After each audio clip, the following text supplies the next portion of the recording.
This is how you set up the fingerprint screen lock on your Pixel 8. First, open the Settings app on your Pixel 8 Pro. Scroll down and tap on Security and Privacy. Tap on Device Unlock, and then tap on Fingerprint Unlock.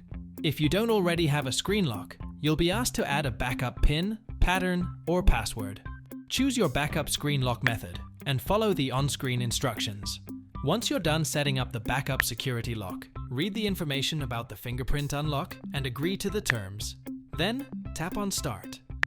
Place your finger on the fingerprint sensor on the screen. You'll see a message that says, touch and hold the fingerprint sensor on the screen. Lift your finger and place it back on the sensor a few more times until the sensor recognizes your fingerprint. Once your fingerprint has been recognized, you'll see a message that says, Fingerprint added. Tap Done to proceed. You can add up to 5 fingerprints to your Pixel 8. To add another fingerprint, tap on Add Fingerprint, and follow the same steps as before to scan and add your additional fingerprints. Once you've added all of your fingerprints, you can now use your fingerprint to unlock your Pixel 8. And that's pretty much it. If you think this video has been helpful, please subscribe. Thanks for watching.